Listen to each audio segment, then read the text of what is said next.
안녕하세요. 자, 오늘은 저희가 지금 한 학기 동안 온라인으로 진행을 하고 있는 이 설문지 만드는 거와 관련된 부분입니다.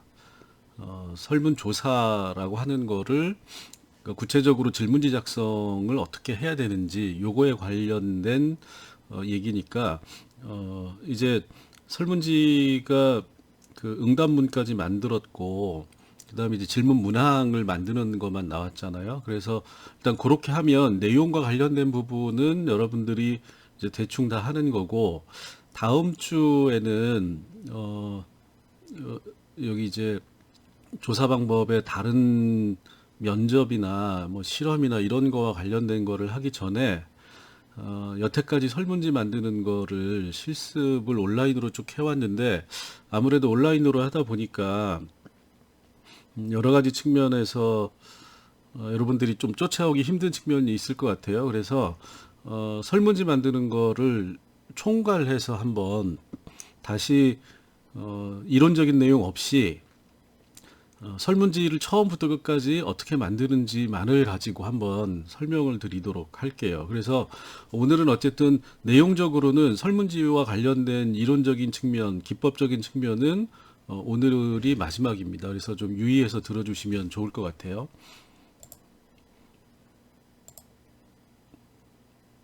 자, 우리가 이제 설문지를 통해서 조사를 하는 거를 서베이라고 얘기를 합니다. 그래서 여러분들이 신문이나 이런 데 보면 이제 조사, 서베이 뭐 이런 걸 같이 혼용해서 쓰고 있는데 영어로는 이제 일반적으로 설문조사를 서베이라고 하는 거고 이 설문조사라고 하는 거는 그 정의를 보면 질문지를 이용하여 응답자에 대한 정보를 획득하는 자료 수집 방법이다 이렇게 돼 있어요. 그래서 우리가 지금 사회조사 방법은 저희가 실습으로 이 설문조사를 하고 있는데 질문지법이라고도 얘기를 하는데 어, 사실은 그 사회조사라고 하는 거는 그 이 응답자에 대한 정보를 획득하는 다양한 방식들이 있는 거고 설문지법은 그 중에 하나인 겁니다.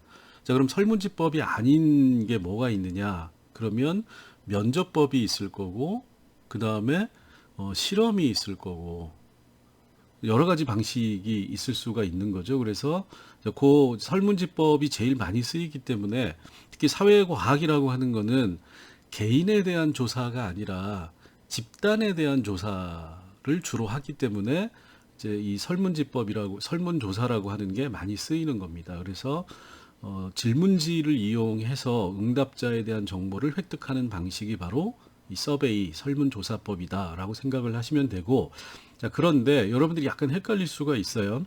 자, 설문조사를 통해서 질문지를 이용해서 자료를 수집하는 방법이 있는데 이건 뭐냐면 자, 질문지를 이용하는 방법이 여러 개가 있을 수 있다라는 겁니다.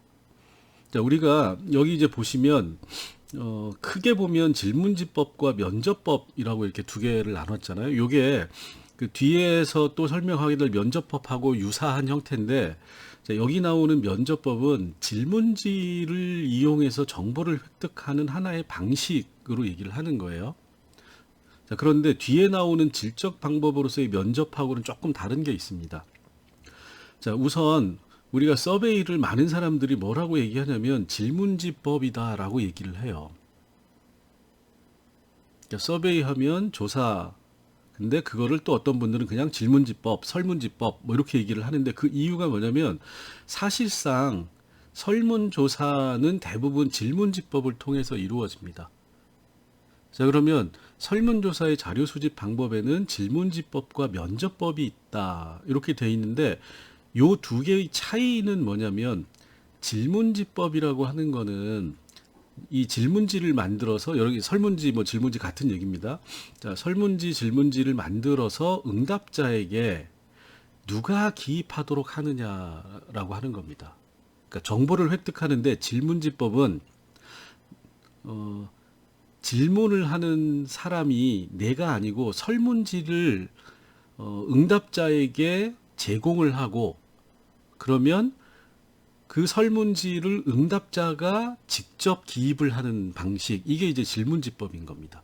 자, 그런데 설문지를 만들어서 응답자에게 주지 않고 그 사람을 앞에 세워놓고 내가 그 사람에게 질문을, 설문지에 있는 질문 하나하나를 던지고 그 던진 질문에 대해서 응답자가 하는 응답을 질문을 하는 사람이 기입을 하는 방식으로 하면 면접법이 되는 겁니다.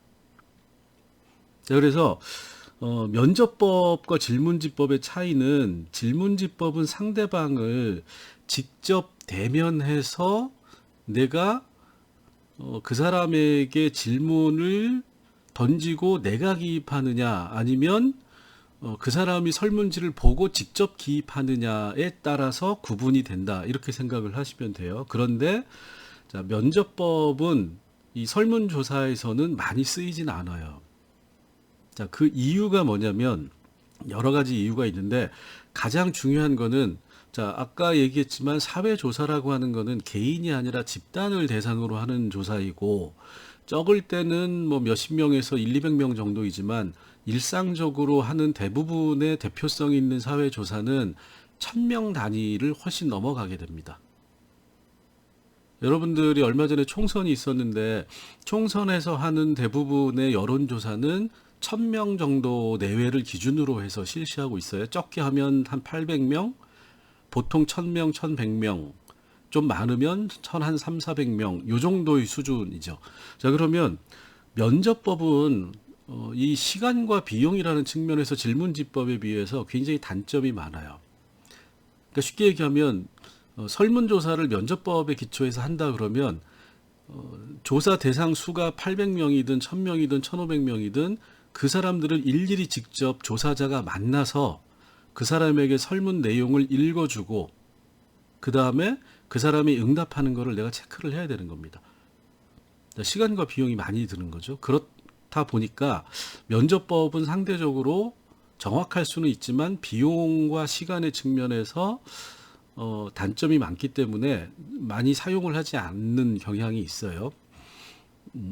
자, 그러면 어쨌든 이제 면접법을 통해서 질문지에 대한 응답을 하도록 하고 그거에 대한 정보를 획득하는 방식 중에 하나니까 이제 알아두실 필요는 있고, 그러니까 중요하거나 상대적으로 응답자의 수가 적을 경우에는 면접법을 통해서 설문조사를 하는 경우가 가끔 있습니다. 자, 그러면 면접법은 간단하니까 일단 두 개로 돼 있는 세부 기법을 살펴보면, 그러니까 직접 면접법이 있고 간접 면접법이 있어요. 자, 그럼 직접 면접과 간접 면접은 뭐냐? 조사자의 관점에서 보는 겁니다. 자, 조사자가 총선 여론조사를 설문지를 가지고 하는데 800명을 조사하기로 했어요. 대구 수성구에서 예를 들어서. 자, 그러면 나는 조사하는 사람은 한 명이잖아요. 근데 800명을 수성구에 있는 사람을 조사를 해야 된다. 그럼 내가 800명을 만나서 설문 문항을 하나하나를 읽어주고 응답을 받아서 기입을 해가지고 오려면 엄청나게 많은 시간이 걸리겠죠. 비용도 많이 들고.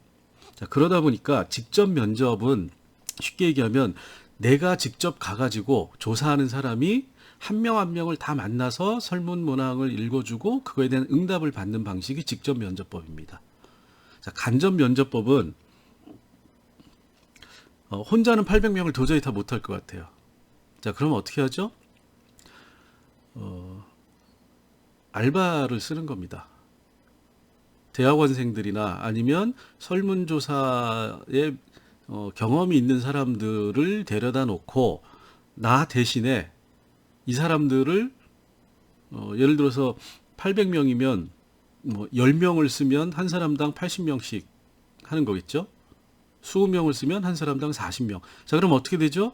비용은 많이 드는데 시간은 훨씬 더 줄어들 수가 있겠죠.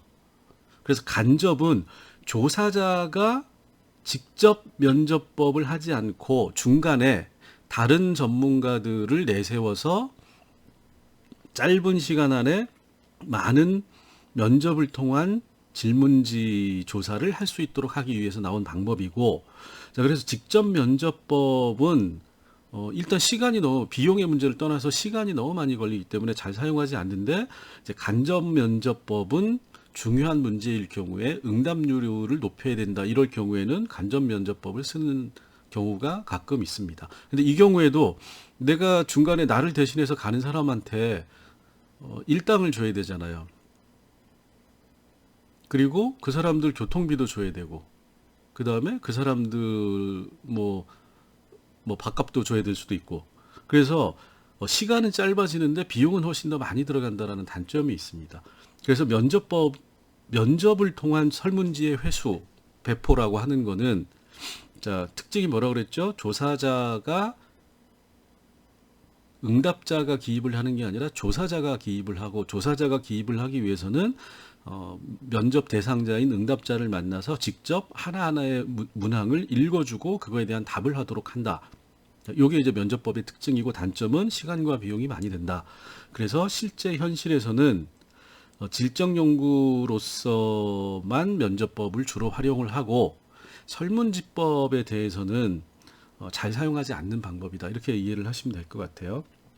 자, 그럼 질문지법은, 자, 면접법하고의 차이는 응답자가 직접 기입을 한다라는 겁니다. 대부분의 조사는 응답자가 기입을 하도록. 그래서 우리가 질문지법, 그래서 서베이는 질문지법이다. 이렇게 이제 생각하시는 분들이 많이 있어요. 근데 정확하게 얘기하면 설문조사는 질문지법과 면접법으로 구성되어 있고, 질문지법은 설문조사의 한 유형에 지나지 않는다. 이렇게 생각을 하셔야 됩니다. 자, 그러면 질문지법은 세 가지 형태가 있죠. 자기기입식 조사, 우편조사, 인터넷조사가 있는데, 이 세 개 중에서 가장 많이 쓰이는 거는 뭐냐? 자기기입식 조사예요. 자기기입식 조사라고 하는 거는, 자기라고 하는 거는 뭐죠? 본인인 거죠. 기입한다는 거는 작성한다. 그러니까 본인이 작성하는 조사다라는 거예요. 자, 그럼 이거는 어떤 특징이 있냐면, 자, 이런 겁니다. 아까 이제 대구 수성구 800명이라고 그랬는데, 대구 수성구 800명을 조사를 하는데, 이제 조사원들이 설문지를 들고 해당 그 조사 대상인 응답자들을 찾아가요. 찾아가서 조사하러 왔습니다. 여기 설문지가 있는데 여기에 응답을 해 주십시오. 라고 그 설문지를 응답자에게 전달을 해주면, 응답자가 네, 알겠습니다. 잠깐만 기다리세요. 하고 본인이 설문지를 응답을 해서 조사원에게 되돌려주는, 그러니까 설문지를 받아서 자기가 기입해서 되돌려준다. 이게 자기기입식 조사예요. 근데 이 자기기입식 조사는 여러 가지 형태가 있을 수 있어요. 핵심은 본인이 기입을 한다라고 하는 건데, 첫 번째 핵심은 본인이 기입한다. 두 번째는 조사원이 직접 전달해 준다라는 겁니다. 자, 그러면 전달을 해주고 바로 받아가지고 오는 게 원칙이에요. 그런데 예외적으로 가구조사를 할 경우에, 가구조사라고 하는 거는 뭐죠? 어떤 집을 방문해가지고 그 집에 있는 주로 이제 세대주, 가장 또는 뭐 아버지나 어머니가 되겠죠. 이런 사람들을 조사하는 경우에는 부모들이 집에 없는 경우가 많잖아요. 그럴 경우에는 자기기입식 조사를 이렇게 합니다. 집에 부모가 없고 자녀들만이 있는 경우에는 자녀들한테 이 설문지를 이렇게 해서 맡겨놓고 할 테니까 부모님한테 전달해 주세요라고 하면, 그리고 다음 날이나 약속을 정해서 그 날짜에 다시 찾으러 가는 겁니다. 그러니까 바로 현장에서 기입이 이루어지지 않는 경우도 있다라는 거예요. 또는 어떤 거는 설문 내용이 너무 많아요. 그러면 어떻게 하죠? 그러면 내가 이거 내일까지 또는 이틀 뒤에까지 해놓을 테니까 그때 다시 오세요라고 응답자가 얘기하면 다시 찾아가야 됩니다. 근데 왜 가능하면 현장에서 설문지를 주고 그 자리에서 바로 받는 게 원칙이 있느냐? 비용의 문제가 있다라는 거죠. 한 번 가는 거와 두 번 가는 거는 두 배의 비용이 드는 거잖아요. 시간도 마찬가지고. 자, 그래서 일반적으로 가장 많이 쓰는 자기 기입식은 설문지를 주고 당사자가 작성을 하도록 한 후에 작성이 끝난 설문지를 그 자리에서 회수해 오는 방식이 자기기입식 조사이다.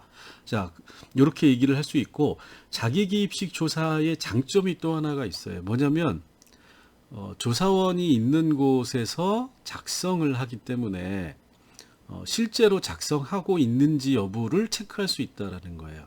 자, 이거는 뭐죠? 다음 날 올게요라고 하면 아버지나 어머니가 뭐 일하고 와가지고 저녁에 밥 먹자 이랬는데 애가 오늘 조사원이 와가지고 설문지 주고 갔어요. 이렇게 얘기하면 그래서 아버지가 하라는데요. 그러면 아버지가 아 귀찮아 네가 해.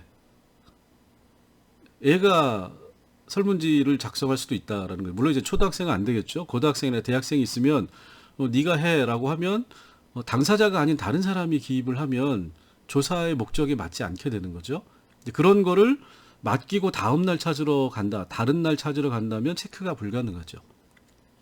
그 다음에는 나는 피곤하니까 일하고 와서 당신이 그러니까 배우자에게 설문 기입을 하도록 하는 경우가 상당히 많이 있습니다. 자, 그래서 즉시 받으면 누가 작성을 하는지를 최소한 체크할 수 있다. 이게 이제 자기기입식 조사의 장점인 거죠. 그 다음에 우편조사는 예전에 많이 했어요. 자, 우편조사는 말 그대로 설문지를 응답자에게 우편으로 보내고 우편으로 받는 겁니다. 자, 그럼 어떤 문제가 있을까요? 우편조사는 회수율, 응답률이 굉장히 떨어집니다. 자, 여러분들 우편조사 집에 갔는데 우편함에 어디 리서치 회사인데 설문지 뭐에 대해서 조사를 하니까 이걸 작성해서 반송 우편으로 보내주시면 감사하겠습니다 라고 우편물이 와 있을 때 자, 여러분들은 어떻게 하실 건가요? 일단 한번 보기는 하겠죠. 어떤 분은 보지도 않고 버릴 경우도 있고. 자, 그 다음에는 어떻게 하죠? 뜯어서 봤는데 뭔가 있어요. 자, 그러면 설문조사를 내가 해서 그 다음에 자기기입식 조사는 그 앞에 서 있으니까 다 했습니다 하고 주면 끝나는 건데 우편조사는 어떻게 되죠? 내가 설문지를 작성을 다 했으면 거기 들어있는 반송용 우편 봉투에 그걸 접어서 넣고 그 다음에 우표가 붙어 있는 경우가 많아요. 자, 우표는 붙어 있으니까 주소도 써 있을 거고 풀로 봉투를 봉해서 그 다음에 어떻게 되죠? 우체통이나 우체국에 가야 됩니다. 우리 옆집이 우체국이나 우체통이 아닌 이상은 대부분의 사람들이 자기 시간을 내서 우체국이나 우체통에 가서 이걸 넣어줘야 되는데 이게 상당히 귀찮은 일이죠. 그러니까 일단은 우편조사 그러면 안 해주고 싶은 생각이 많이 들고 귀찮으니까 해주더라도 보내야 되겠다라고 생각을 하면 귀찮아지는 거죠. 갑자기 우체국까지 가야 되는데 우체통 어디 있는지 모르겠는데 자, 그 다음에 어떻게 생각하죠? 우체통에 넣어야지 우체국에 갖다 줘야지 했는데 가방에다 넣고 어디 왔다 갔다 하다 잊어버리거나 보내는 걸 까먹는 경우가 많아요. 그래서 우편조사는 회수율이 엄청나게 낮습니다. 예전에는 어쨌든 근데 우편을 많이 사용했으니까 우편조사가 상대적으로 수월했는데 요새는 우체국 가서 우편 붙이는 사람 별로 없잖아요. 편지를 쓰는 사람도 없고 우체국에 갈 일이 없죠. 대부분 택배로 보내니까 편의점 같은 데 가가지고. 그죠? 자, 그래서 우편조사는 최근 들어서는 굉장히 사용 빈도가 줄어들고 있습니다. 자, 그 다음에 이제 많이 늘어나고 있는 게 인터넷 조사예요. 인터넷 조사라고 하는 거는 쉽게 얘기하면 인터넷에 웹페이지 같은 거를 만들어 놓고 웹페이지에 설문지를 구현하는 겁니다. 자, 그러면 링크 주소를 하나 주고 그 링크에 들어가서 거기에서 딱딱딱딱 질문에 응답을 하도록 하는 겁니다. 굉장히 간단하고 요새는 스마트폰이나 컴퓨터가 일상화되어 있기 때문에 편리하게 인터넷 조사를 할 수 있어요. 자, 그런데 왜 인터넷 조사를 많이 안 쓰고 그러면 여전히 자기기입식 조사를 하느냐? 자, 이거는 자, 설문지라고 하는 거는 응답자에 대한 정보를 획득하는 거잖아요. 자, 그런데 인터넷 조사를 하게 되면 그 응답자가 내가 원하는 응답자가 아닐 가능성이 굉장히 크다. 통제할 수 없다라는 겁니다. 자, 똑같이 가장인 남성에게 해야 되는데 그 남성이 배우자에게 미루거나 또는 그 가구의 성인 여성에게 해야 되는데 그 성인 여성이 애들이나 남편에게 미루거나 자, 그럼 인터넷으로는 클릭이기 때문에 누가 응답을 했는지를 알 수가 없다. 부정확성이 높아진다. 자, 그 다음에 또 하나는 자, 인터넷을 주로 사용하는 층이 젊은 층이다라는 거예요. 자, 그러면 어떻게 되죠? 젊은 층을 대상으로 하는 조사면 상관이 없겠죠. 자, 그런데 총선 여론조사 나이 드신 분들이 투표를 더 많이 하잖아요. 근데 인터넷으로 하게 되면 50대 이상이 빠져버리게 된다. 인터넷을 사용 안 하니까. 특히 60대, 70대로 가면 더 문제가 되겠죠. 자, 그 다음에 10대 중에 너무 어려가지고 인터넷을 사용할 수 없는 어린애들도 있는 거죠. 그래서 인터넷이 지금의 경우에는 그러니까 특정한 층에 대한 조사에 있어서는 시간과 비용, 편리성에 있어서 굉장히 좋은 조사인데 전체 인구 집단을 다 포괄하는 조사에서는 인터넷 조사가 문제가 많다. 그래서 여전히 자기기입식 조사에 기초한 질문지법을 많이 쓴다.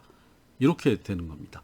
자, 그러면 여러분들은 어떻게 생각하시면 되죠? 설문조사라고 하는 거는 설문지, 질문지를 이용해서 응답자에 대한 정보를 획득하는 자료 수집 방법의 하나이고, 그런데 다른 여러 자료 수집 방법 중에서 설문조사법을 제일 많이 쓴다. 그리고 설문조사법은 질문지법과 면접법이 있는데 이 중에서는 질문지법이라고 하는 것을 가장 많이 쓴다. 그리고 질문지법 중에서도 자기기입식 조사 방법을 가장 많이 쓴다. 이렇게 생각을 하시면 됩니다. 올해는 이번 학기는 설문지를 작성해서 배포하는 거를 못할 것 같은데 얼마 전에 또 이태원에서 코로나 문제가 터져가지고 다시 확산되는 분위기잖아요. 그래서 올해는 대면 활동을 하는 것 자체가 거의 불가능할 것 같다는 생각이 드네요. 그래서 예전에는 그래서 설문지를 여러분들이 다 만들고 나면 조별로 그 조별로 만든 설문지를 제가 통합을 했어요. 비슷한 주제끼리 통합을 한 다음에 그 통합 설문지를 유사하게 통합된 조들끼리 그 인쇄를 해가지고 한 사람이 한 20부 정도를 이 자기기입식 조사에 의한 질문지법에 기초해서 20 설문지를 다 들고 나가서 직접 조사 배포 수거를 하고 그 다음에 그거를 이제 저한테 제출을 했습니다. 거기까지가 한 학기 수업의 끝이었는데 그래서 설문지 만들고 직접 중간 기말고사 기간 한 2주쯤 전부터 해가지고 기말고사 시험 전까지 해서 배포 수거한 다음에 그거를 저한테 제출을 하면 이제 그거 여러분들 조별로 만든 설문지를 평가하고 그 다음에 그 20부씩 개인별로 배포 수거를 제대로 했는지를 체크하고 이렇게 해가지고 평가를 했고 그 다음에 이제 사회조사 분석 시간에는 이 설문지를 직접 여러분들이 컴퓨터로 코딩을 하고 데이터 클리닝을 한 다음에 기초통계 분석부터 시작해가지고 인과관계 분석 이렇게 이제 해가지고 분석하는 거를 여기 있는 데이터 설문지 자료를 가지고 했는데 올해는 그 연습 과제 실습을 못할 것 같네요. 그래서 어쨌든 이 질문지법은 대부분 자기기입식 조사로 한다. 저도 외부 연구 용역 같은 거를 지금 받아서 하고 있는데 면접법으로 한 경우는 한 번도 없는 것 같아요. 제가 지금 한 20년째 이런 조사를 거의 매년 한두 개씩은 하고 있는데 인터넷 조사는 몇 번 해본 적이 있어요. 근데 이제 요거는 명확하게 대상층이 정해져 있을 경우, 예를 들어서 공무원을 대상으로 한다. 그럼 공무원들은 일상적인 업무가 컴퓨터 앞에서 하는 분들이 많기 때문에 이제 인터넷 조사, 우편 조사도 해본 적이 없습니다. 대부분은 자기기입식 조사를 가지고 한다. 이렇게 생각을 하시면 됩니다. 자, 그 다음에 요거는 이제 간단하게 얘기 드리면, 자, 이런 거를 주로 하는 회사들이 어디냐? 설문지법을 주로 하는 그 리서치 회사, 리서치가 꼭 설문지법만 하는 건 아닌데, 이 리서치 회사의 대부분의 일은 설문지 만들고, 설문지를 배포 수거하고, 그거를 데이터를 만들고, 분석하는 작업을 하는 회사가 요 리서치 회사라고 우리가 일반적으로 얘기를 하는 거고, 지난 총선에서 국회의원 여론조사, 유권자 여론조사, 선거 지지도 조사, 뭐 이런 거를 전부 다 리서치 회사에서 합니다. 우리나라에 대략 리서치 회사가 크고 작은 거 합치면은 뭐 몇십 개가 넘어요. 굉장히 많아요. 그런데 그 중에서 이제 여기 있는 4개 회사 정도가 제일 큰 회사입니다. 한국갤럽, 한국리서치, 미디어 리서치, TNS, 뭐 이런 회사들이 주로 이런 앞에서 만드는 이 서베이를 대행해주는 회사죠. 그래서 내가 조사를 하고 싶은데 아까 말씀드렸듯이 질문지법을 하면 대상을 선정하고 그 대상에게 자기기입식으로 하면 대구 수성구 800명을 내가 혼자 다닐 수가 없잖아요. 그러면서 알바를 써야 되는데 20명을 뽑아가지고 한 사람당 40개씩 설문지를 맡긴다. 그럼 20명을 제가 어디서 찾아와야 되는데 이게 너무 복잡한 거죠. 그래서 이 리서치 회사에다가 일괄해서 설문조사를 맡기면 이 리서치 회사의 이 전문가들이 예를 들어서 이제 제가 대구 수성구에 국회의원 선거에 출마를 했는데 이 유권자들이 나를 얼마나 지지해 주는지를 알고 싶다 그러면 이 리서치 회사에다가 전화를 하거나 뭐 연락을 해서 이런 조사를 의뢰하고 싶다. 그럼 이제 리서치 회사에서 전문가가 오죠. 직원이 와가지고 이제 어디까지를 원하느냐라고 얘기를 하면 선택을 할 수가 있어요. 전부 다 설문지 만들고 조사 대상자 뽑고, 그러니까 조사 설계하고 설문지하고 조사까지 하고 결과가 나오면 그 결과를 분석해서 주는 것까지를 일괄 보통은 이렇게 맡깁니다. 그런데 꼭 그렇게 안 하고 배포 수거만 해주세요라고 맡기는 경우도 많아요. 예를 들어서 이제 주로 그 연구자들, 교수들이나 학자들이 리서치 회사를 통해서 여러 가지 사회 조사를 하는데 그 경우에는 설문지는 제가 만들어요. 자, 예를 들어서 일생활 균형에 관한 노동자들이 어떻게 생각하는지, 일생활 균형을 얼마나 활용하고 있는지를 좀 알고 싶어서 조사를 하려고 한다. 그러면 리서치 회사에 연락을 해서 그 담당자가 오면 일생활 균형에 관한 거는 이분들이 모르잖아요. 그러니까 일생활 균형과 관련된 설문지는 내가 만든다. 그래서 언제까지 설문지를 만들어 줄 테니까 이거를 너네들이 어떤 대상을 가지고 기본적인 조사 설계도 제가 결정을 해서 주는 겁니다. 자, 그러면 이 사람들은 제가 결정을 해서 전국에 있는 사업체 명부가 있을 테니까 그 중에서 예를 들어서 800개를 뽑아서 800명을 하자. 800개 회사를 조사하자. 이렇게 하면 이 사람들은 설문지를 받아서 전체 사업체 중에 800개 회사를 뽑고 800개 회사 중에서 800명을 뽑아가지고 그 사람들, 이 리서치 회사에 채용되어 있는 조사원들을 보내서 그 사람들이 800개의 설문지를 자기 기입식으로 배포하고 수거해 온 다음에 그거를 코딩을 한 다음에 저한테 코딩된 원자료라고 하는 데이터를 넘겨주면 분석을 제가 하는 거죠. 자, 그럼 어떻게 되죠? 설문지 조사 설계는 제가 하고 배포 수거는 표본 추출 배포 수거는 리서치 회사에서 하고 그 다음에 자료를 받아서 분석은 다시 제가 하고 이렇게 해도 된다. 또는 분석까지 맡길 수도 있다라는 겁니다. 자, 그래서 이런 방식으로 이런 회사들이 주로 설문조사를 수행을 하고 있다. 그래서 여러분들이 신문에서 이 회사 이름을 많이 들어보셨을 거예요.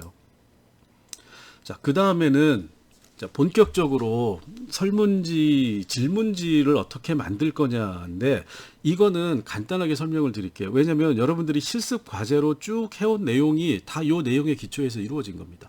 자, 질문지 설계 및 작성 원칙이 뭐죠? 질문의 목적 및 범위가 확정되어야 된다. 자, 이거를 하기 위해서 우리가 뭘 한 거죠? 주제를 정한 겁니다. 주제와 소주제. 라고 하는 거는 질문을 하는 목적과 범위를 확정하기 위해서 나는 어떤 주제로 설문지를 만들겠다. 그리고 그 주제로 설문지를 만들기 위해서는 어떤 영역에 대한 조사를 해야 된다. 그래서 주제와 소주제를 나눈 거고. 자, 그 다음에 조사 설계에서 우리가 뭘 했죠? 대상을 확정을 한 겁니다. 어떤 연령층, 어떤 성별, 어떤 학력, 그러니까 어떤 대상을 조사를 할 건지를 명확하게 해야 된다. 그 다음에 질문의 목적에 따라서 뭐가 결정이 되느냐? 설문의 분량이 결정이 된다. 자, 어떤 거는 설문 분량이 많을 수도 있고 어떤 건 설문 분량이 적을 수도 있어요. 예를 들어서 국회의원 아까 얘기했던 대구 수성구에 내가 국회의원 출마했는데 유권자들한테 나를 얼마나 지지하는지 나한테 표를 얼마나 줄 건지를 알고 싶다 그러면 설문 문항 자체가 그거는 많지가 않아요. 질문하는 응답자의 집단적 특성, 우리가 이걸 이제 그 인구 통계학적 특성이라고 얘기를 하는데, 그러니까 성별이 어떻게 되고 연령이 어떻게 되고 학력이 어떻게 되고 소득이 어떻게 되고 그 다음에 지지하는 정당이 어떻게 되고 지난번 선거에서 누구를 뽑았고 이런 정도의 기본적인 그 조사 대상자들의 특성을 조사를 하고 그 다음에는 지금 어느 정당을 지지하십니까? 지금 국회의원으로 누구를 지지하십니까? 또는 지지와 투표는 다른 거니까. 자, 그러면 이번 선거에서는 누구를 뽑으시겠습니까? 누구에게 투표하시겠습니까? 이런 걸 하면 한 페이지 정도밖에 안 나와요. 자, 그런데 아까 제가 말씀드렸던 일생활 균형, 노동자의 일생활 균형과 관련된 조사는 굉장히 설문 분량이 많아지게 되는 거죠. 5페이지, 7페이지, 10페이지가 될 수 있어요. 자, 그런데 이 질문 목적에 따라 설문 분량이 많아지는데 한계는 있다라는 겁니다. 자, 이걸 우리가 어떤 기준으로 삼냐면 일반적으로는 설문지는 자기기입식으로 한다고 그랬잖아요. 설문지를 주고 그 사람이 작성하는데 드는 시간이 30분을 넘어가면 안 돼요. 최대로. 왜 그럴까요? 30분 넘어가면 짜증이 나기 시작합니다. 내가 이걸 왜 하고 있지? 누구 적으라고? 이렇게 되는 거죠. 그래서 설문 분량은 가능하면 짧으면 짧을수록 좋다. 아무리 길어도 30분을 넘어가면 안 되고 대충 30분 기준으로 하면 이게 전부 다 객관식으로 체크하는 거잖아요. 최대 표지까지 합쳐가지고 단면으로 10페이지를 넘어가면 안 된다. 근데 넘어가는 조사들이 많이 있어요. 근데 그거는 회수율에 상당한 문제가 생깁니다. 그래서 정해진 원칙은 없지만 일반적으로는 최대 30분을 넘지 않고 작성 시간이 그러면 페이지로는 10페이지 미만 이렇게 되고 가장 좋은 거는 표지 포함해 가지고 한 4쪽 정도 그러면 한 10분 정도 걸려요. 그 정도 수준에서 하는 게 이 설문지의 목적에 맞다. 설문지를 너무 복잡하게 하면 답변하기도 힘들고 또 이 설문조사라고 하는 거는 대량의 사람들을 한꺼번에 조사해서 기본적인 생각을 측정하는 거기 때문에 복잡한 질문은 설문지법에 어울리지 않아요. 그러니까 정말로 심층적인 내용을 물어보고 그거에 대한 응답을 얻어내고 싶다면 설문지법을 사용하면 안 되고 면접법이나 다른 방식을 써야 되는 겁니다. 자, 그렇게 생각을 하시고, 자, 그 다음에 질문지 설계 및 작성에서는 그럼 어떻게 한다고 그랬죠? 명확해야 된다. 그 다음에는 짧아야 된다. 가능하면. 그렇다고 해서 너무 짧으면 내가 해야 되는 질문을 다 넣지 않는 건 문제가 되는 거죠. 그래서 적정한 분량이라고 표현을 많이 하는데 실무적으로는 짧을수록 좋다. 내가 원하는 모든 문제를 다 물어보면서 가장 짧게. 이게 제일 어렵겠죠. 자, 그 다음에 질문 항목의 선정을 해야 되는데, 자, 그래서 우리가 실습으로 했던 가표, 저번에 얘기했죠. 몽테이블이라고 하는 거는 범주별 설문 내용을 정리하면서 질문 항목을 선정하기 위해서 가표를 만드는 거예요. 자, 그래서 요건 여러분들이 지난 시간에 계속 지금 하고 있는 거니까 조사 항목이라고 했던 게 이 가표의 핵심적인 설문 내용이 되겠죠. 자, 우리가 실습을 이 가표에 기초해서 하나씩 지금 항목을 늘려가고 있는 겁니다. 자, 요게 이제 가표죠. 자, 요거 이제 제가 이렇게 구분을 해놨는데, 독립변수, 종속변수, 이렇게 구분을 해놨고, 조사 항목이라고 되어 있는데, 여기 이제 가정환경과 청소년 비행 간의 관계에 대한 질문지 작성을 위한 가표. 요게 주제가 되는 거죠. 가정환경과 청소년 비행이 어떤 관계가 있을까? 요게 이제 조사 주제가 되는 거고, 여기 조사 주제에 대해서, 여기 이제 저는 소주제라고 이제 여러분들 이해하기 쉽게 해놨는데, 자, 요 소주제에다가 여기 이제 요게 소주제가 되겠나요? 가정환경과 청소년 비행. 그 다음에는 조사 항목이 여기에 이제 들어가겠죠. 독립변수. 요게 이제 인구통계학적 변수라고 우리가 보통 얘기를 많이 하는 겁니다. 집단 변수. 그 다음에 여기 종속 변수에는 조사 항목으로 지위 비행, 도피 비행, 폭력 비행, 재산 비행 이렇게 이제 들어가고 죄송합니다. 요거를 하나의 소주제로 보셔도 돼요. 왜냐하면 자, 이 지위 비행이라고 하는 거는 하나의 추상적인 개념을 여러 가지 항목의 문항으로 나누어서 지금 그러니까 지위와 관련된 청소년 비행은 뭐가 있을까? 술 마시기, 담배 피우기 뭐 이런 게 있고, 도피 비행은 도피성 비행은 뭐가 있을까? 본드 흡입, 가출 뭐 이런 게 있고, 이런 식으로 하면 술 마시기 하나, 담배 피우기 이 각각이 하나의 문항이 되는 겁니다. 자, 그리고 이 술을 마시는 것도 하나의 문항이 아니라 여러 개의 문항으로 물어볼 수도 있고, 그건 여러분들이 결정을 하시는 거예요. 자, 술을 마십니까? 이렇게 물어볼 수도 있고, 자, 지난 한 달 동안 술을 몇 번 마셨습니까? 이렇게 물어볼 수도 있고, 술을 어느 정도 분량으로 마십니까? 이렇게 물어볼 수도 있고, 주량이 얼마나 되십니까? 이렇게 물어볼 수도 있고, 또 지휘비행에 관련해서 네가 술을 어떻게 얼마나 마시냐, 이렇게 여러 가지 문항으로 물어보는 것 외에도 또 뭐가 있죠? 술을 마실 때 주로 누구와 마십니까? 술을 마실 때 들어가는 비용은 어떻게 해결하십니까? 술 마시는데 지출한 비용은 얼마입니까? 굉장히 많은 질문을 할 수가 있는 거예요. 하나하나 여기 이 세부 사항에 대해서.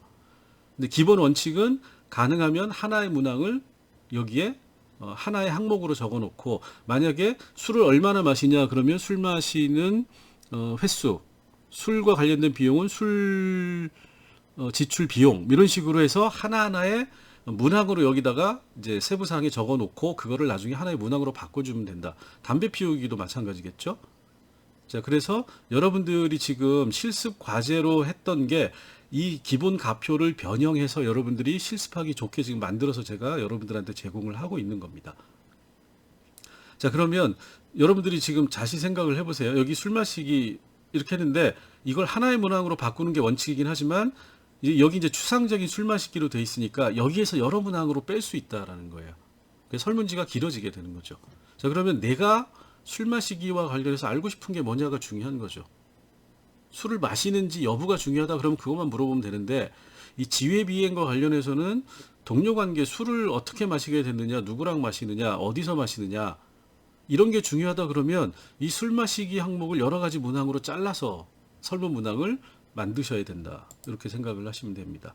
자, 그 다음에 질문지의 구성인데, 요거는 사실은 다음번에 같이 전체 실제 설문지를 만드는 과정에서 얘기를 할 건데, 크게 보면 지시문이라고 하는 게 들어가고, 그 다음에 설문 문항, 여러분들이 이제 만드는 거죠. 그 다음에 인구 통계학적 변수는 집단 변수, 아까 얘기 드렸죠. 요렇게 이제 구성이 됩니다.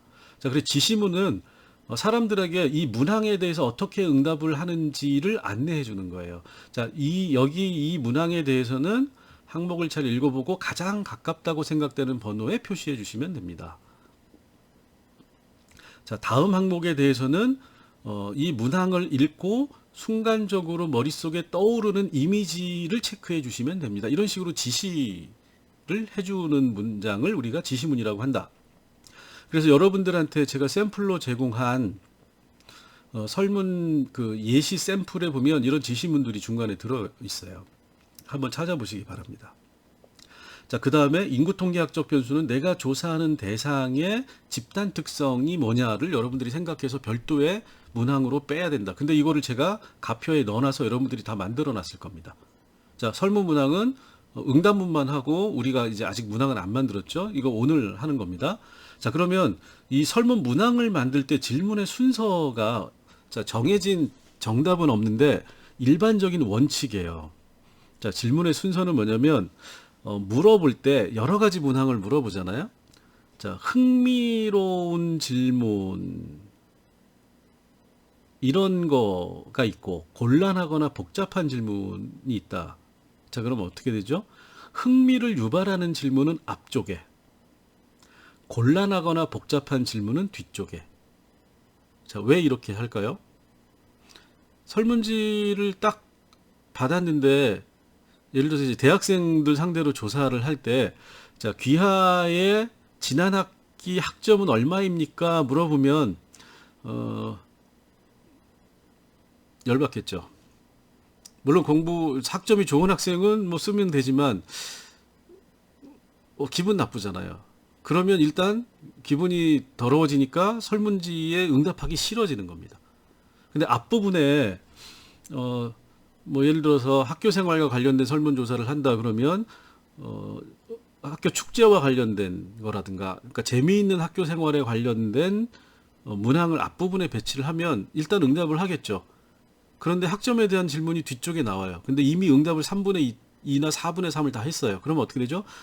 대답하기 싫지만 본인이 이미 반절 이상 상당 부분 설문을 응답을 해놨기 때문에 사람이라는 게 뭔가를 완성하고 싶은 욕구가 있어요. 그래서 흥미롭거나 재미있거나 뭔가 이렇게 응답하기 쉬운 질문을 앞에 해놓고 어느 정도 질문이 진행이 된 상태에서 곤란하거나 복잡한 질문을 뒤로 빼도 응답률이 높아질 수 있다. 이렇게 생각을 하시면 됩니다. 그래서 이제 이런 순서를 한다. 그 다음에 인구 통계학적 변수는 뒷부분인데 이게 이제 너 뭐 오늘 친구 만났는데 호구조사하냐? 뭐 이렇게 얘기를 하는 거잖아요. 호구조사를 싫어하죠. 딱딱하고 대부분 경우에는 좀 곤란한 질문들이 많다. 너네 집 잘 사냐? 뭐 이런 거 있잖아요. 그래서 그런 인구 통계학적 변수는 곤란 복잡 질문에 해당되기 때문에 이제 뒷부분에 주로 넣습니다.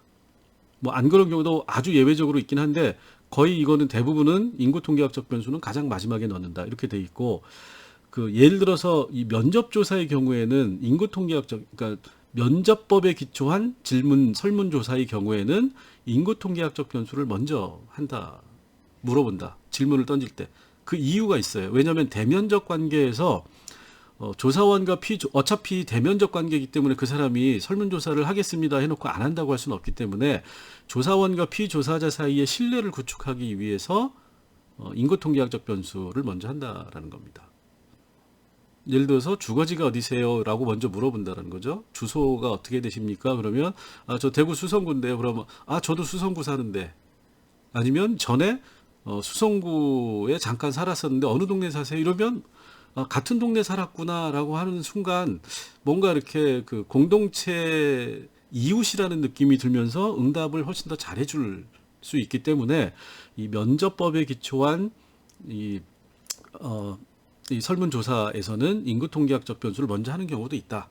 그런데 그게 아닌 자기기입식이나 이런 경우에는 대부분 인구통계학적 변수를 뒷부분에 넣는다. 이렇게 생각을 하시면 되고, 자, 여기 이제 요게 일반적으로 많이 쓰이는 질문이거든요. 그러니까 그러니까 업무 내용이라고 하는 하나의 추상적 개념을 여기서는 8개의 문항으로 구분해서 지금 설문지를 만든 겁니다. 여러분들도 그거를 생각하셔야 돼요. 내가 뭐를 딱 하나의 조사 항목으로 잡았는데 이게 수입이 얼마냐 이거는 아주 간단한 거잖아요. 그런데 추상적인 내용이면 여러 개의 문항으로 물어봐야 된다. 이렇게 돼 있는 거죠. 그래서 이제 이런 형태의 설문지를 이제 만드는데 요거 하나하나가 하나의 문항이 되는 겁니다. 그죠? 같은 일을 반복한다, 피곤하다, 뭐 업무에 활용한다, 재량권이 있다, 뭐 이런 설문들을 만드는 거고. 자, 이런 문항을 만들 때 여러분들이 유의하셔야 될 게 있어요. 자, 설문지는 응답을 받기 위한 거잖아요. 응답자가 기분 나쁘면 응답 안 합니다. 그래서 응답자의 감정을 상하게 하지 않고 가능하면 편안하게 응답을 할 수 있도록 질문 문항을 만들어줘야 되는데 이게 상당히 어려워요. 이제 몇 가지 원칙, 핵심적인 원칙만 적어놨는데 항상 여러분들이 그래서 그걸 생각을 하셔야 됩니다. 첫 번째로는 단순 명료해야 된다라는 겁니다. 예를 들어서 서울시의 노숙자 문제가 어쩌고 저쩌고인데 쉼터를 만들어서 그걸 해결하고 있고 그래서 그거에 도움을 받는 노숙자들이 많고 어쩌고 저쩌고 한데 그 쉼터를 만드는 재원을 마련하는 거에 대해서 어떻게 생각하십니까? 문장이 너무 길다라는 거죠. 그냥 간단하게 서울시가 운영하는 노동자 쉼터의 재원 마련에 대해서 어떻게 생각하십니까? 아주 간단하게 가야 된다는 겁니다. 문장이 길면 안 된다. 이거를 실무적으로 얘기를 드릴게요. 한 줄 이상 넘어가면 안 된다. 아주 간단하게. 한 줄에 들어와야 되고 최대로 하면 2줄을 절대 넘어가면 안 된다. 2줄이 넘어가는 거는 지시문으로 빼라.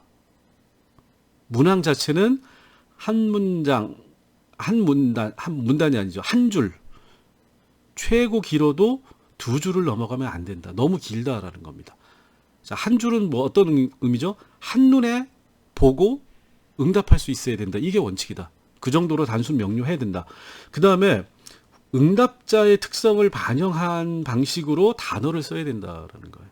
자, 예를 들어서 여러분들 훈남, 자, 노인들 대상으로 해서 설문지를 했는데 노인대학에 나가시는데 노인대학에 훈남이 있습니까? 이렇게 물어보면 노인들이 뭐라고 응답을 할까요? 훈남이라는 단어 자체를 모르실 거잖아요.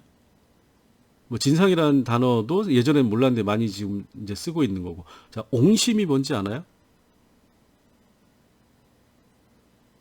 자, 여러분들한테 뭐뭐에 대해서 옹심을 부리는 뭐 이런 식으로 질문을 던진다 그러면 무슨 말인지 모르겠죠.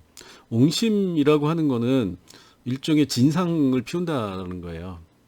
그러니까 속된 말로 땡깡 부린다. 이런 거를 쓰는 옛날 말이거든요. 자, 그래서 응답자의 특성을 반영해서 문장, 단어, 용어 선택을 해야 된다.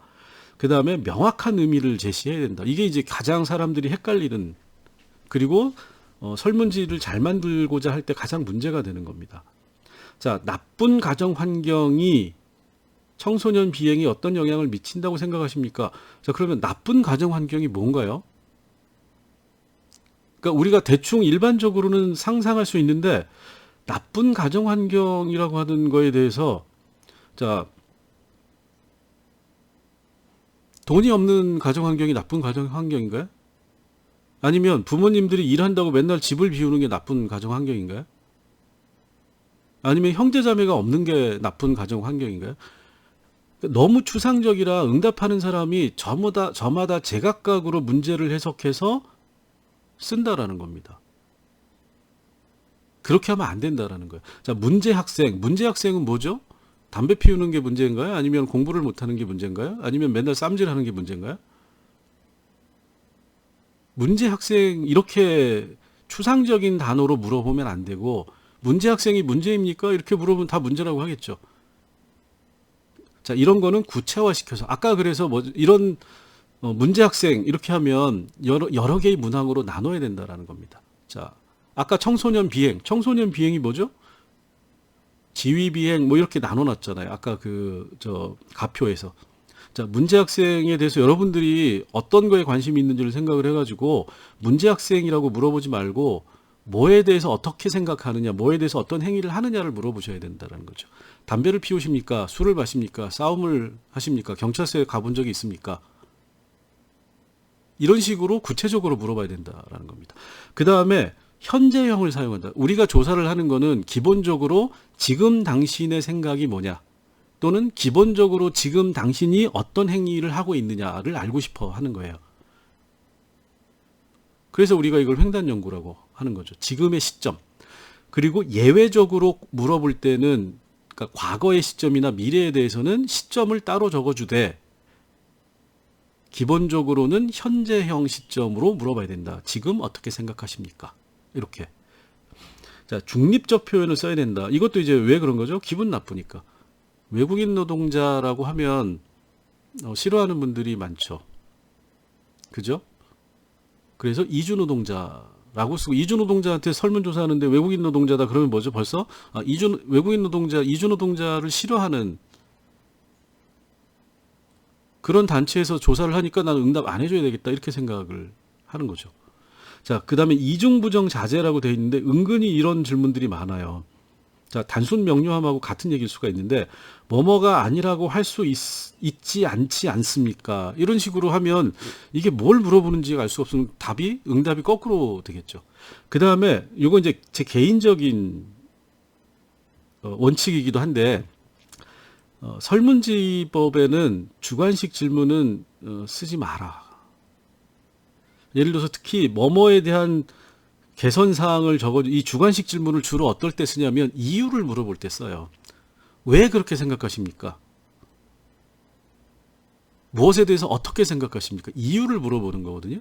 근데 이거 응답하면 하나 응답하는데 최소한 2, 3분 이상 걸립니다. 그러면 주관식 질문 3개면 10분이 넘어가요, 벌써. 그리고 적는 사람들도 굉장히 짜증을 많이 낸다. 그래서 그럼 어떻게 하느냐? 주관식 질문의 이유라고 하는 거를 조사자가 미리 생각해서 그거를 객관식으로 제시해야 된다는 거예요. 주요한 이유가 뭐가 있을까? 그럼 그 이유 하나하나를 문항으로 만들어서 이 이유에 대해서 어떻게 생각하십니까? 요거에 대해서는 어떻게 생각해요? 이렇게 물어봐야 된다라는 겁니다. 그리고 실제로 제가 경험상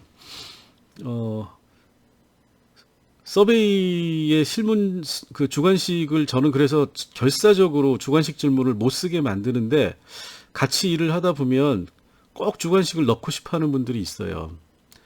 그런 분들이 나중에 그럼 주관식 질문은 나는 신경 안 쓴다, 분석 안 한다 이렇게 하고 네가 알아서 해라 이렇게 떠넘기는데 주관식 질문을 분석해서 쓰는 분들을 거의 보질 못했어요. 본인이 이거를 분석을 하려면 굉장히 시간이 많이 들어갑니다. 지금 이게 자세하게 설명을 드릴 수는 없는데 아주 간단하게 생각을 하시면 돼요. 1500명 조사를 했는데 1500명이 예를 들어서 주관식을 다 썼다. 주관식은 문장으로 돼 있잖아요. 설문지 우리가 양적 방법은 뭐죠? 숫자로 측정될 수 있는 숫자화된 방식으로 모든 데이터를 다루는 건데 문자화된 문장으로 돼 있는 거잖아요. 자, 그러면 1500개의 문장을 전부 다 읽어야 됩니다. 그리고 그거를 분석에 활용할 수 있기 위해서는 1500개의 주관식 응답을 나중에 전부 다 분류를 하고 거기에 그 번호를 다 부여를 해야 돼요. 굉장히 시간이 많이 들어가는 겁니다. 요거를 온라인으로는 참 설명하기가 길어서 애매하니까 뭐 이 정도만 알아두셔도 될 것 같아요. 자, 그래서 질문 문항은 굉장히 신경을 써서 단순 명료하고 응답자의 특성, 그 다음에 현재형을 사용하고 주관식 질문을 자제하는 방식으로 만들어야 된다. 자, 그 다음에 질문 문항을 만들 때 또 여러분들이 고려해야 될 게 이거 지난 시간에 배운 겁니다. 지수와 척도라고 하는 거를 배웠잖아요. 자, 그러면 질문의 형태에 대한 응답문을 어떻게 만드느냐예요. 자, 첫 번째는 개방형 질문이라고 하는 게 있고 폐쇄형 질문이라고 하는 게 있어요. 자, 이거를 여러분들이 주관식과 객관식으로 착각하시면 안 됩니다. 여기 그 설문지법에서 얘기하는 개방형 질문이라고 하는 거는 정해진 숫자에서 뭔가를 선택하는 게 아니라 자기가 자유롭게 무언가를 적을 수 있다는 의미에서 개방형 질문인데, 이 설문지에서는 무조건 이 안에 개방형 질문이건 폐쇄형 질문이건 숫자가 들어가야 됩니다. 숫자가 들어가거나 숫자에 체크를 하는. 자, 그러면 자, 개방형 질문은 당신의 소득은 얼마입니까? 하고 여기다 원 해놓으면 어떻게 되죠? 여기다가 100만 원, 100을 써야 되죠. 숫자로. 200만 원, 200 숫자를 써야 됩니다. 문자로 100만 원 해도 나중에 숫자로 고치면 되니까. 자, 그래서 이 개방형은 내가 100을 쓰든 150을 쓰든 132를 쓰든 내가 마음대로 쓸 수 있다. 그래서 개방형인 거예요. 폐쇄형 질문은 똑같이 당신의 소득을 물어보죠. 여기는 내가 132만 원이면 1, 2, 3, 4 중에 숫자 4개 중에 하나를 골라야 된다는 겁니다. 이게 폐쇄형 질문인 거죠. 자, 그래서 이 개방형 질문은 설문지법에서 저는 개인적으로 사용을 적극적으로 추천하는 방식이에요. 개방형 질문이 가능하면 가능한 만큼 무조건 개방형 질문으로 해라. 자, 왜 그럴까요? 개방형 질문은 우리가 앞에서 척도의 수준 배웠죠. 명목, 서열, 등간, 비율. 개방형 질문은 기본적으로 무조건 척도의 수준이 등간 이상으로 굉장히 높은 척도의 수준을 가지고 있어요. 그래서 이거는 나중에 분석할 때 굉장히 유용하게 쓸 수가 있어요. 모든 분석을 다 활용해서 내가 하고 싶은 분석을 다 할 수 있어요. 근데 이런 폐쇄형 질문은 똑같은 소득이라고 하더라도 1, 2, 3, 4로 코딩이 됩니다. 나중에 분석을 할 때. 왜냐하면 100만 원 이하로 다 묶이면 이 안에는 99만 원, 80만 원, 70만 원이 똑같이 100만 원 미만으로 같은 집단으로 취급이 돼요. 자, 그럼 이거는 비율척도 이상이 되기 힘들다. 잘해봐야 비율척도다. 이렇게 생각을 하시면 돼요. 자, 그 다음에 여기 이제 그래서 소득을 물어볼 때 개방형으로 물어볼 거냐 폐쇄형으로 물어볼 거냐. 근데 개방형이 안 되는 질문이 있어요. 당신의 생각은 어떠십니까? 뭐 이런 것도 일반적으로는 대부분 이렇게 폐쇄형 질문으로 던지는 거죠. 근데 그것도 개방형 질문으로 할 수가 있어요. 당신은 예를 들어서 제가 사례로 들어드린 것 중에 현 정부 정책에 대해서 얼마나 지지하십니까? 또는 뭐 현 정부를 얼마나 지지하십니까? 이러면 폐쇄형 질문으로 하면 어떻게 되죠? 1. 매우 지지, 2. 조금 지지, 3. 보통, 4. 별로 지지 않음, 5. 전혀 지지 않음. 이렇게 하면 폐쇄형 질문이 되는데 개방형 질문으로 하면 당신은 현 정부의 정책에 대해서 어느 정도 지지하십니까? 100점 만점에 몇 점 이렇게 점수로 쓰라고 하는 거예요. 그럼 어떻게 되죠? 0점에서 100점까지 중에서 하나를 쓰라고 하니까 10점, 12점, 80점, 92점, 43점 마음대로 쓸 수 있는 개방형 질문이 되는 거잖아요. 똑같은 걸 물어보는데 응답문을 어떻게 하느냐에 따라 척도의 수준이 달라질 수 있다. 그래서 가능하면 개방형 질문으로 하고 폐쇄형은 개방형이 정 안 될 경우에 사용을 한다. 이렇게 생각을 하시면 됩니다. 자, 그 다음에 폐쇄형 질문, 개방형 그냥 쓰면 되는 거니까 폐쇄형 질문의 응답 형태는 일반적으로 찬반식이 있고 평가식이 있어요. 자, 찬반식 질문이라고 하는 거는 예, 아니요. 아주 간단한 겁니다. 필요하다, 필요 없다. 지지한다, 지지하지 않는다. OX로 물어보는 겁니다. 그걸 찬반식 질문이라고 하고 평가식 질문이라고 하는 거는 자, 어떻게 되죠? 당신의 생각이 어떻습니까? 도움이 되셨습니까? 찬성하십니까? 이런 걸 물어보는 거예요. 자, 그러면 매우 많은 도움이 되었다, 다소 도움이 되었다, 보통, 별로 도움이 되었다. 이렇게 응답을 하도록 되는 겁니다. 그래서 찬반식은 OX로 되기 때문에 응답 항목이 2개가 나오는 거고 평가식은 최소한 5개, 3개, 2개 이상이 나오는 거죠. 11개로 쓸 수도 있는 거죠. 자, 근데 여기의 특징은 찬반식 질문은 OX로 답이 나오기 때문에 척도의 수준이 명목 척도가 됩니다. 평가식 질문은 여러 개가 나오죠. 평가를 하는 거기 때문에 최소한 비율 척도가 돼요. 자, 그럼 이 2가지 중에서는 가능하면 어떻게 물어보는 게 좋을까요? 찬반식보다는 기본적으로 가능하다면 평가식 질문의 형태로 응답문을 만드는 게 좋다. 이렇게 생각을 하시면 됩니다. 그 다음에 이제 다항 선택 질문은 이런 거예요. 응답 항목을 여러 개를 주고 하나만 선택하는 게 아니라 여러 개를 선택하는 거. 여기 이제 예시로 2개 했는데 3개를 선택하라고 하고 뭐 15개를 주고 5개를 선택하라고 할 수도 있어요. 그래서 다항을 선택하게 하는 질문이 있고 그 다음에 서열식 질문이라고 그래가지고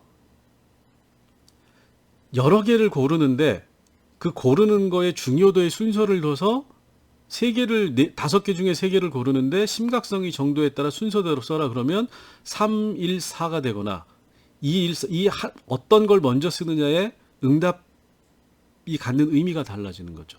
그래서 이 2가지는 이거는 순서가 의미가 없는 거고 이건 순서를 둔다. 그래서 여러분들이 순서를 두면 1번으로 무엇을 했느냐, 2번으로 무엇을 했느냐, 3번으로 무엇을 했느냐 요거에 따라서 분석을 다르게 할 수 있기 때문에 다항 선택 질문 여러 개를 선택하게 하는 것 중에서는 서열식 질문으로 물어보는 게 이왕이면 좋긴 하다. 이렇게 이제 생각을 하시면 됩니다. 그 다음에 여과형 질문과 수반형 질문이 있는데 이건 묶여져 있는 거예요. 여과형은 필터라고 돼 있죠. 필터링 한다. 뭐죠? 어떤 사람이 내가 물어보는 거에 대한 대상이 되는지 안 되는지를 설문지 안에서 확인을 하는 거예요. 자, 귀사에는 선택적 근로복지 제도가 존재합니까? 그러면 선택적 근로복지가 존재하지 않는 사람들에 대해서는 선택적 근로복지 제도에 대해서 물어볼 필요가 없는 거죠. 자, 그래서 있다라고 하는 사람들 옆에다가 지시문을, 이것도 지시문이라고 하는 겁니다. 지시문을 넣어주는 거예요.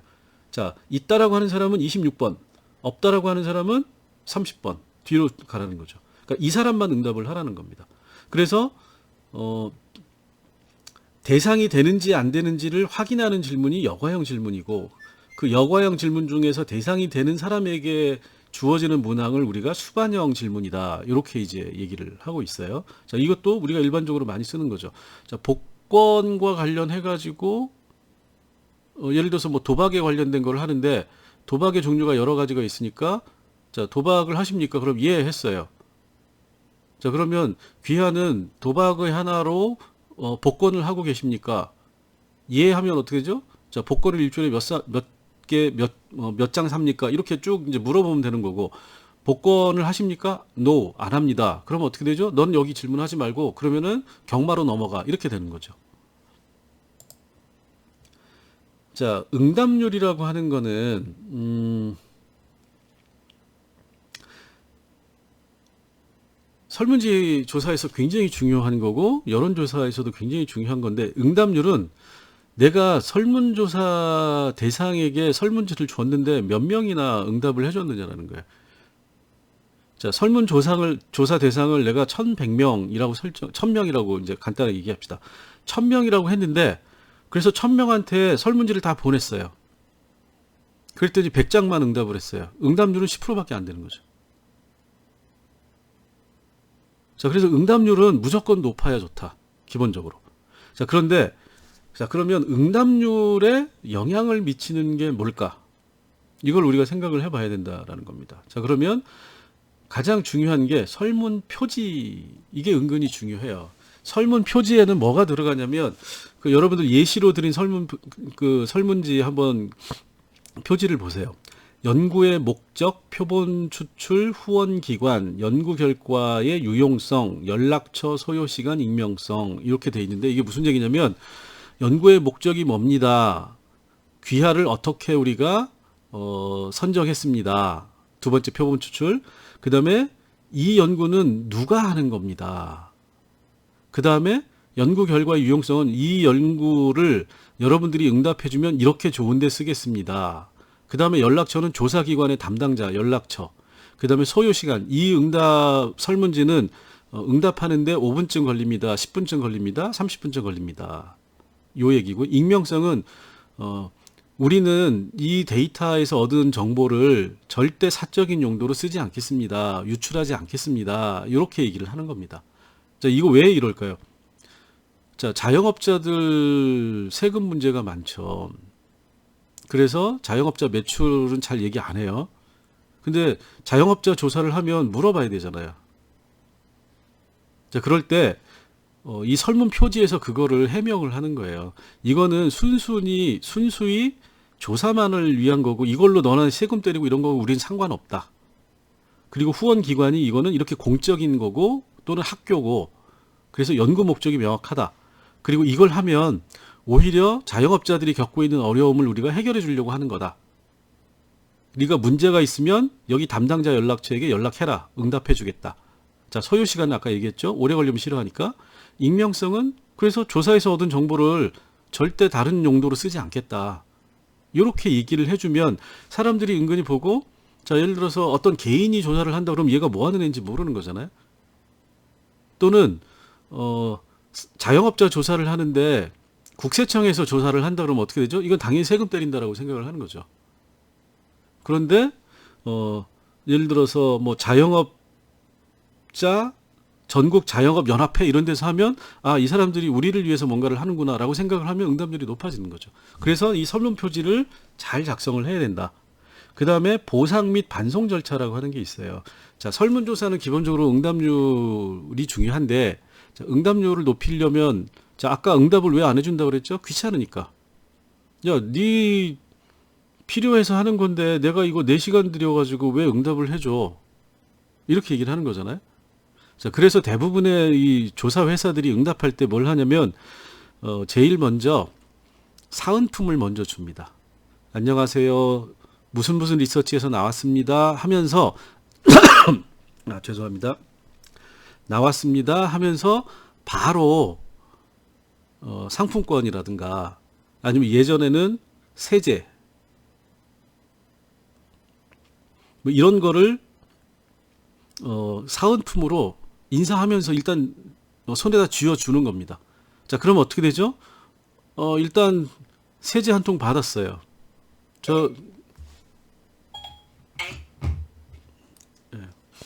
세제를 누구세요? 문 열었는데 어디서 나왔습니다. 무슨 일이세요? 하고 문 열었는데 저 어디 리서치 회사에서 나왔는데요. 설문조사 좀 부탁드립니다 하면서 바로 손에다가 세제를 또는 상품권 뭐 2만 원, 3만 원짜리를 손에 쥐어주면 공짜로 일단 주니까 손에 잡았는데 설문조사 안 해요라고 하기가 힘들잖아요. 그래서 보상을 무조건 설문 여기는 보상이 있습니다. 또는 먼저 주고 시작을 해요. 자, 길거리에서도 뭐죠? 설문조사 해놓고 밑에다가 사은품 막 쌓아놔요. 아, 그럼 저거 주는구나 다 알게 한다라는 거죠. 그래서 이 보상이 굉장히 중요하다. 그래서 액수가 여러분들이 설문조사를 하면 보통 설문지 한부 조사를 자기기입식으로 하는데 업체마다 단가가 달라요. 한 부당 단가를 3만 원에서 많게는 7만 원까지 잡아요. 자, 그럼 3만 원으로 잡았으면 만 원이 보상비입니다. 커피 쿠폰 10,000원짜리. 그 다음에 7만 원 정도로 잡으면 중요한 조사일 경우에 거기에 보상이 3만 원 정도 들어가요. 어떤 데는 5만 원까지 주는 데가 있어요. 그러면 이제 10만 원이 되는 거죠. 3만 원짜리 문화상품권, 5만 원짜리 문화상품권 이런 걸 주는 데도 있습니다. 그만큼 응답률을 올리는데 보상, 금전적인 보상이 중요하다. 자, 반송 절차라고 하는 거는 이제 우편식이나 이런 거를 할 때 편하게 보낼 수 있도록 해줘야 된다. 그 다음에 추적 설문지도 우편할 때 같이 우송을 해야 된다. 자, 이 추적 설문지라고 하는 거는 누가 설문지를 다시 보내왔는데 익명성을 보장한다고는 했잖아요. 근데 그 사람이 응답을 하다 말았어요. 근데 많이 안 했으면 그 설문지를 버리고 다시 하면 되는데 다른 사람을 보니까 설문지 뭐 한 50문항 중에 한 서너 문항이 빠져 있다. 그러면 이제 보통의 경우에는 우편으로 온 거를 체크를 해서 한 두세 문항, 5문항 미만으로 빠져 있으면 그분은 전화로 연결을 해가지고 다시 설문지 그 내용을 채워 넣습니다. 그럴 때 이 설문지에 추적할 수 있는 내용, 이 추적 설문지라고 얘기를 해요. 이제 그거를 응답률을 높이는데 굉장히 중요하게 생각을 한다. 이렇게 이제 생각을 하시면 되고, 자, 그 다음에 시간이 많이 들어갔으니까 이거 절반으로 잘라야 되겠네요. 자, 질문지의 구성 후 사전 조사라고 하는 거는 아까 그 질문 문항이나 응답문을 만들 때 굉장히 세심하게 주의를 해야 된다라고 얘기를 했잖아요. 그래서 사실은 설문지를 다 만들고 나온 다음에 그거를 바로 설문지를 인쇄를 해가지고 배포를 하는 게 아니라 그걸 이제 실제로 들어가는 걸 우리가 본조사라고 하면 시험조사라고 얘기를 하는 게 탐색적 조사에 해당되는 거죠. 그래서 주위에 있는 사람이나 그 조사 대상 중에 일부를 뽑아가지고 1,000명을 조사한다 그러면 한 10명 정도? 뭐 적으면 5명 정도를 뽑아서 그 사람들한테 설문지를 만든 걸 일단 작성을 시켜보는 겁니다. 자, 그럼 이걸 왜 하는 거냐? 설문의 내용에 문제가 있는지, 단어나 용어에 문제가 있는지, 응답 형태에 답변하기 힘든 게 있는지, 문항에 배열이 잘 돼 있는지 이런 거를 마지막으로 체크를 하는 거예요. 그래서 그 5명한테 설문지 응답을 해주세요라고 한 다음에 그 다음에 이제 물어보는 겁니다. 자, 설문을 하는데 응답하기 힘들었던 거나 이해가 안 되거나 문제가 있는 거를 얘기를 해주세요. 그러면 그 사람이 뭐 5번 문항은 좀 대답하기가 뭐하네요. 7번 문항은 내가 대답할 내용이 없네요.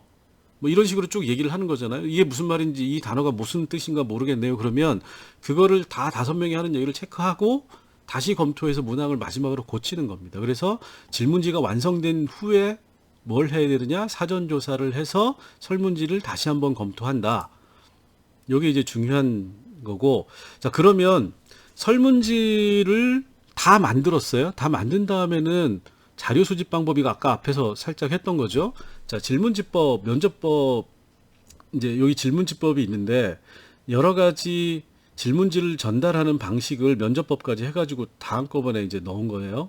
자, 우편조사, 배포조사, 면접조사, 집단조사, 인터넷조사. 면접조사는 기본적으로 뭐죠? 내가 조사자가 가서 조사를 하지만 어쨌든 질문지를 들고 가서 그 사람 앞에서 얘기를 하는 거니까 이 질문지법에 그냥 넣어가지고 같이 할게요. 자, 이렇게 해가지고 5가지가 있는데 이 중에서 배포조사라고 하는 자기기입식 조사를 제일 많이 쓴다. 우편조사는 아까 얘기했고, 면접조사 얘기했고, 그 다음에 이제 인터넷조사 얘기했죠. 집단조사만 얘기를 안 했어요. 자, 집단조사라고 하는 거는 자기기입식 조사의 변형이라고 생각을 하시면 돼요. 자, 자기기입식 조사는 기본적으로 뭐죠? 대구 수성구에 800명을 조사한다 그러면 800명을 한 명씩 찾아가는 겁니다. 개인을 조사하니까 한 명씩 찾아다니는 건데, 집단조사는 조사 대상을 한꺼번에 모아놓고 여러분들 시험 보듯이 설문지를 뿌려서 응답해 주세요 하고 한 몫에 걷어버리는 겁니다. 그러니까 자기기입식 조사를 조사 대상자를 한 장소에 모아놓고 한다. 이게 집단조사다. 이렇게 생각을 하시면 돼요. 그래서 기본적으로는 자기기입식 조사에 해당될 수 있다. 근데 이거가 왜 좋냐? 한 방에 끝나잖아요. 자, 근데 집단 조사가 가능한 경우가 있고 가능하지 않은 경우가 있겠죠. 예를 들어서 내가 대구 수성구에 유권자 800명을 가지고 국회의원 지지도 조사를 한다 그러면, 자, 내가 800명 조사를 하는데 너네 뭐 4월 8일 10시까지 수성구 구청 앞으로 다 모여. 그럼 그 사람들이 오나요? 안 오지? 이런 경우는 집단 조사가 가능하지 않다라는 겁니다. 자, 그럼 집단 조사는 어느 경우에 하느냐? 숫자가 굉장히 적을 때. 한 30명 정도 조사한다. 근데 이 경우에도 쉽지가 않아요. 자, 그래서 실질적으로는 언제 하냐면 이미 모이는 장소가 있을 때. 자, 예를 들어서 제가 수성구 공무원을 대상으로 해서 어떤 설문조사를 한다. 자, 그럼 수성구 공무원들이 모여가지고 연수를 하거나 교육을 받아서 강당에 다 모여 있을 때가 있어요. 자, 그럼 어떻게 되죠?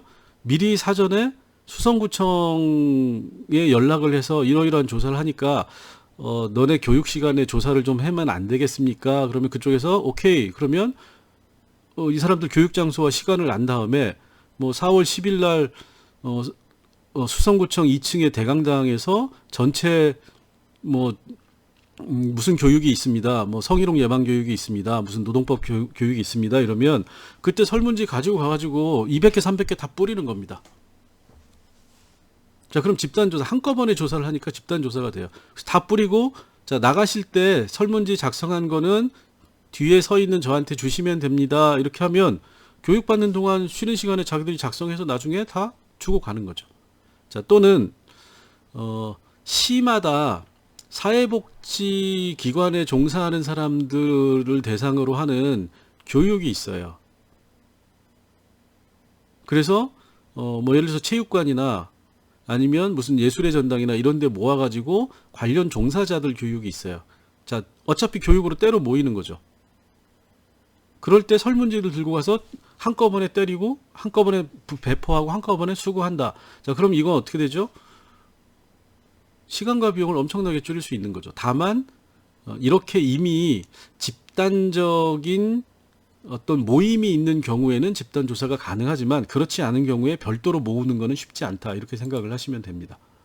자, 그래서 여기 이제 요거는 앞에 다 한 건데 문제점만을 조금 말씀드릴게요. 우편조사는 이제 어떨 때 주로 우편조사를 했냐면 사생활 등 민감한 질문에 개방적이다라는 게 무슨 얘기냐면 우편조사를 하면 익명성이 확실히 보장이 되죠. 얼굴을 보지 않기 때문에. 자, 그러면 당신은 이혼을 하셨습니까? 이런 거 하면 서로 민망하잖아요.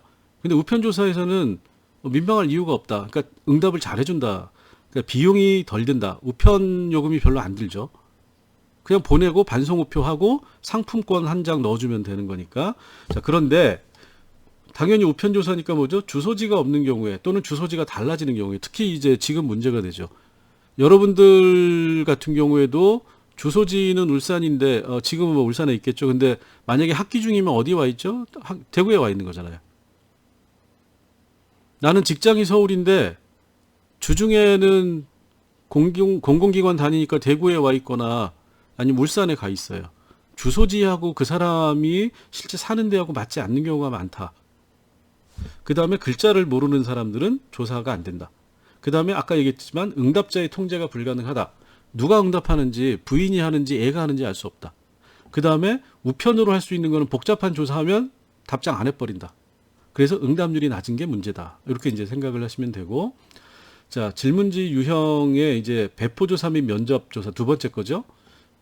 이거는 직접 방문, 직접 수거하는 거죠. 면접조사도 거기 이제 면접조사하고 배포조사, 이건 자기 기입식이죠.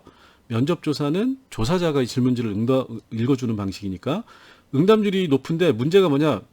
비용이 너무 많이 든다라는 겁니다. 자, 그 다음에 요 배포조사 요 문제는 읽어보시면 아실 것 같고, 그 다음에 질문지 유형 세 번째는 집단조사는 아까 말씀드렸듯이 동일 장소에 조사 대상자를 소집한 후에 자기 기입식 조사를 하는 건데, 이제 특정 소규모 집단의 조사는 저비용 신속 조사가 가능하다. 근데 응답자의 편향이 나타날 수 있다. 거기 온 사람들 중에 이 설문조사에 나는 응답하기 싫은데 그럼 안 해버린다. 안 하는 걸 강제로 하라고 할 수는 없는 거잖아요.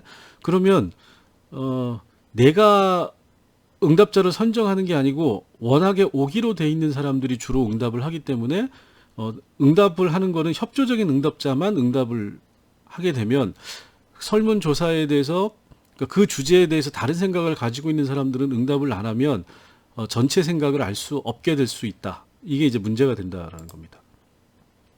자, 그 다음에 인터넷 조사 아까 얘기했죠. 메일 또는 웹을 이용하고 저비용 신속 조사 가능하고 익명성이 보장이 되지만 응답자의 편향이 여기도 많이 나타난다. 그래서 협조적인 응답자 또는 뭐죠? 세대 간 차이가 많이 발생할 수 있다. 그리고 사회적으로 저소득층이나 고령자들 같은 경우가 인터넷 조사에서는 배제되는 가능성이 높다. 그래서 총선 조사에서도 당장 유선 전화로 하느냐 무선 전화로 하느냐에 따라서 지지도가 완전히 다르게 나오는 경우가 많아요. 자, 그 이유가 뭐죠? 유선 전화는 대부분 노인분들이 응답을 잘 하십니다. 근데 스마트폰은 잘 안 쓰는 노인분들이 여전히 굉장히 많으세요. 자, 그러면 어떻게 되죠? 젊은 층은 스마트폰을 다 가지고 있고 노인들은 주로 유선 전화만 가지고 있고. 자, 그러면 스마트폰으로 전화를 해서 물어보면 젊은 애들 대답 비중이 높아지고 유선 전화를 쓰면 노인분들, 그러면 정치적 성향이 우리나라는 세대 간에 다르게 나타나는 경향이 있기 때문에 응답 결과가 달라진다라는 겁니다. 그래서 인터넷 조사는 그런 문제점이 있다. 자, 요거는 뭐 여러분들이 한번 읽어보세요. 그러니까 그 여론조사 방식에 따라서 그러니까 어떤 기법을 사용하느냐에 따라 결과가 다르게 나올 수 있다라는 겁니다. 실제로 다르게 나오고 있고, 그래서 자, 어떤 거를 하느냐. 여기는 이제 면담 조사라고 이렇게 얘기를 했나요? 요거 이제 면접법하고 헷갈리니까 직접 면접 조사인데 요거 면담 조사라고 이제 그 단어를 바꿔 쓴 것 같아요. 자, 요거는 한번 읽어보시면 될 것 같습니다. 그래서 결론은 뭐냐? 설문조사 너무 믿지 마라. 이게 결론입니다.